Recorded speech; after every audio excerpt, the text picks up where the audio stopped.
5 tips for better photos on a camera phone. 5 tips for better photos on a camera phone. Succeeding on Instagram usually means posting lots of beautiful images that you took on a smartphone. It doesn't have to mean that, of course. Some people will have successful Instagram accounts not made up of images at all. Others will use images that they have acquired, or will use a high-quality professional camera. But in most cases, it means taking better smartphone photos. Here are some tips to help you do just that. 1. Think about composition. The composition of your shot means thinking about where the subject is in relation to the other elements. It means thinking about how you're going to line up the shot, and how you will convey a sense of scale and depth. Don't just shoot things head-on. 2. Add depth. Speaking of depth, how do you create this?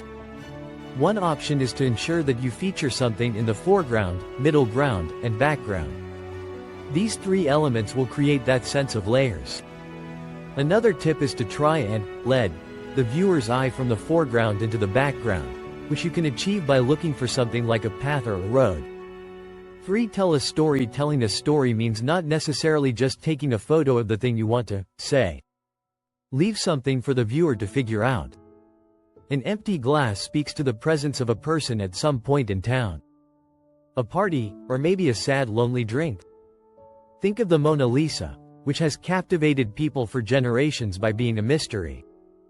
4. Good lighting. The phone you choose will have a big impact on the quality of the photos that come out, but so too will the lighting. In fact, it's arguably better to take a well-lit shot on a cheap camera phone than it is to take a poorly lit shot on a great phone. Think about the position of the window and where it is in relation to the subject. Think about the time of day. And if possible, invest in lighting equipment. 5. The right phone. Finally, do take the time to choose a good camera phone.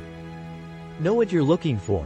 While high megapixel counts sound good on paper, they are far less important these days than other features, such as the quality of the lens being used to capture those pixels, the size of the aperture, and image processing.